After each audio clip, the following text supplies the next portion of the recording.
The Strait of Hormuz reopened, only for Iran to shut it down again because of a US naval blockade. The US president bans Israel from bombing Lebanon, and Trump says a final agreement with Iran is imminent. But is he celebrating too soon? Here's everything you need to know about the past 24 hours. When the agreement is signed, the blockade ends. As soon as the agreement gets signed, that's when the blockade ends. US President Donald Trump is indicating that a final deal with Iran is approaching. But an Iranian source has told Al Jazeera that negotiations are still at a very early stage, and the next step will be agreeing on a framework for negotiations, not a final agreement.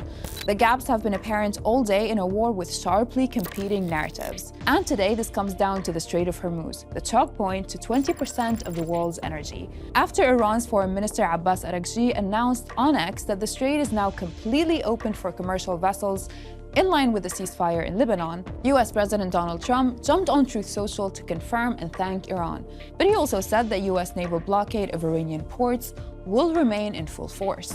And due to this, Iran then announced it would shut down the Strait of Hormuz again. The IRGC released a statement saying the strait will remain under strict Iranian control if the US does not ensure full freedom of navigation for vessels traveling from and to Iran. All this means confusion for the companies trying to get ships through the key waterway. Some, including gas tankers, made it through on Friday morning while the strait was open.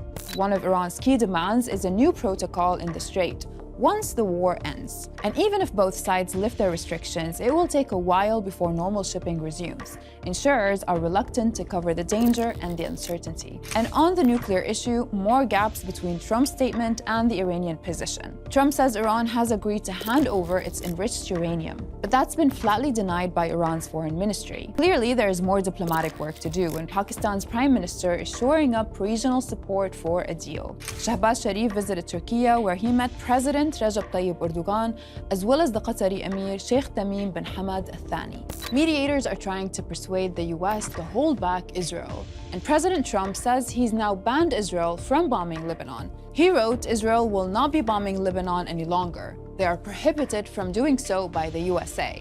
Enough is enough." Israel says it will abide by the ceasefire, but is keeping its military options open. Its forces are continuing to occupy areas seized during its invasion. The oil price fell more than 10% to below $84 per barrel, following Iran's announcement to reopen the strait. There has been no immediate reaction to its closure, but that could change any minute. That's it for me today. Stay with us on Al Jazeera for all your updates in the war on Iran.